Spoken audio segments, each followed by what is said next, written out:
ফরাইজি আন্দোলনের কয়েকটি বৈশিষ্ট্যের কথা তোমাদের সামনে তুলে ধরব।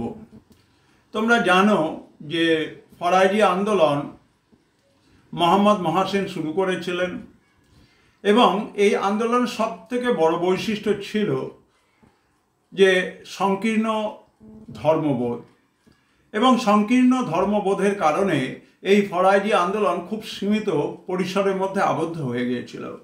কিন্তু মোহাম্মদ মহসিন বিশেষভাবে কৃষকদের দ্বারা পরিচালিত এই আন্দোলনে অর্থনৈতিক মুক্তির কথা ঘোষণা করেছিলেন।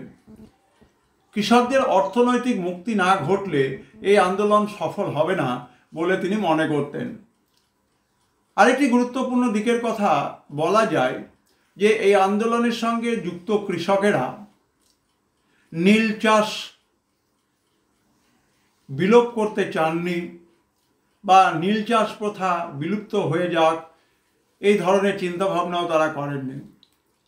ফরাইজি আন্দোলনের যারা কৃষক সমর্থক ছিলেন তারা একই সঙ্গে চাননি যে বাংলার বুক থেকে জমিদারি প্রথা বিলুপ্ত হোক, কারণ তাদের কাছে এই ধারণা ছিল যে জমিদারি প্রথা বাংলা এবং ভারতবর্ষের বহু পুরনো একটি প্রথা এবং এর অবলুপ্তি ঘটলে তার সঙ্গে সংশ্লিষ্ট কৃষকদের অর্থনৈতিক জীবন জীবিকার প্রশ্নটি জড়িত রয়েছে। এই জন্য তারা কিন্তু কখনোই চায়নি যে জমিদারি প্রথার অবলুপ্তি ঘটুক।